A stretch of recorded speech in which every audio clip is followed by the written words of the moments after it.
Greetings everyone, welcome to the third installment of the video cheat sheet for 4 groups. In this video, I provide you a few talking points that you can engage in with your 4 groups based on the courses of study most of you have elected to participate in.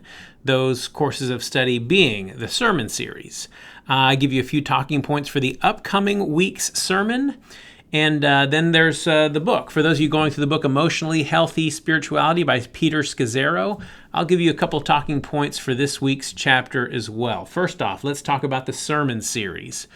We're in a sermon series called Life Together, Studies of 2 Timothy. And 2 Timothy is a letter written by the Apostle Paul to his young protege, Timothy. And in this week's passage, this coming week's passage, which is chapter 2 verses 8 to 10, and then chapter 2 verses 14 to 15, and chapter 2 verses 19 to 26. So 3 sections there. In those 3 sections, Paul is encouraging Timothy to think about his behavior or think about the behavior of the church. What are the marks of the church's behavior? At least what should be the marks of the church's behavior. There are a couple of verses in particular that you might want to focus on that, in a sense, summarize the theme of the sermon, which is entitled Contend for What Builds Up. That's the title of the sermon, Contend for What Builds Up, or stated another way, pursue those things that build up the church, or pursue those things that don't tear down the church, okay? And maybe the verses to focus on are verses 21 and 22 in chapter 2. So 2 Timothy chapter 2, verses 21 and 22. And it says this in verse 21, "Therefore, if anyone cleanses himself," okay, if anyone cleanses himself from what is dishonorable, he will be a vessel for honorable use, set apart as holy. So Paul seems to be giving Timothy some instruction. He's telling the church to cleanse themselves. And how do we do that? Verse 22. There seems to be 2 parts, and part 1 follows the other. First, he's saying to flee youthful passions. That's 1, flee youthful passions. And 2, pursue righteousness, faith, love, and peace. So those are your 2 parts, flee and pursue. You're fleeing from something and pursuing something else. This reminds me of something else Paul once said in Colossians 3.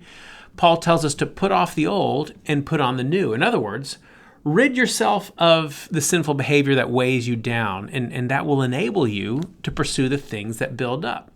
So here are your talking points. First, maybe discuss what are the things that weigh you down. Have a discussion about what are the things that weigh you down. Paul is encouraging us to pursue the things that build up. What are the things preventing you from doing that? What is keeping you from pursuing righteousness, faith, love, and peace? Okay? Then, once you talk about those things, then talk about the pursuit of righteousness, faith, love, and peace.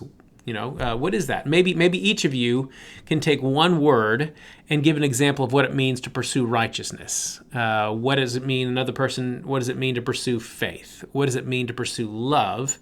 And what does it mean to pursue peace? Okay, so take those 4 things, righteousness, faith, love, and peace. Those are the keys to building one another up. Okay, that's 2 Timothy verses from chapter 2, and I hope that helps. Okay, let's move on. Let's move on to Emotionally Healthy Spirituality, chapter 3. This chapter is entitled Going Back in Order to Go Forward. The problems we have rarely only stem from what's going on in the moment, right? We often have what the author calls emotional baggage, and some of us have more of it than others.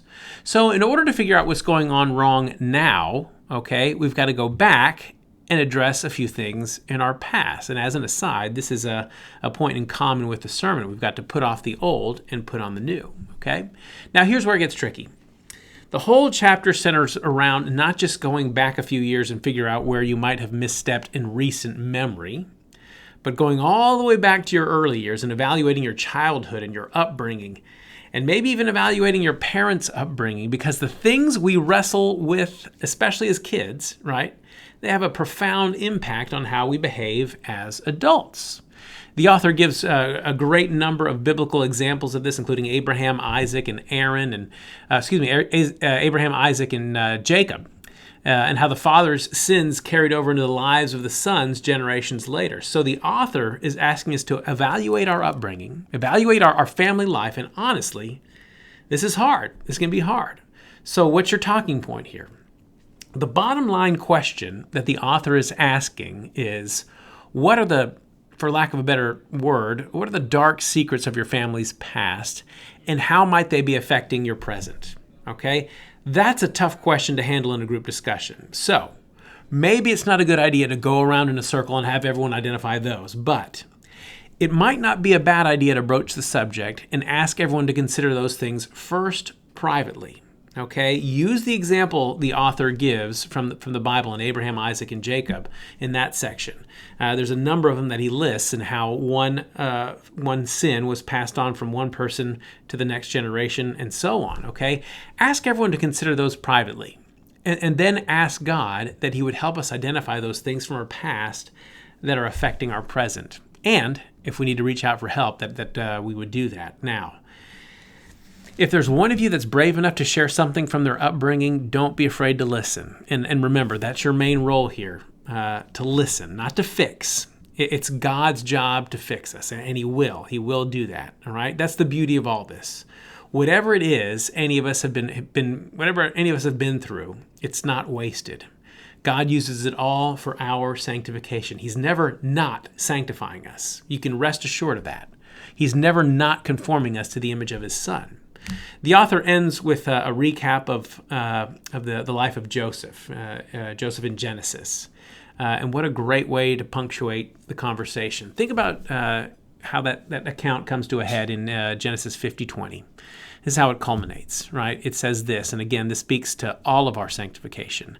As for you, it's talking about his brothers. As for his brothers who sold him, essentially sold him off to a band of travelers heading to Egypt. As for you, you meant evil against me, but God meant it for good. As for you, you meant evil against me, but God meant it for good. Frame your conversation around that verse. And however painful the past, God will redeem it for good. So there you go. I hope that's helpful. Stick with it. Stick with each other. We need each other. Be there for each other. And again, thank you for investing in one another. God bless you, and we'll see you next time.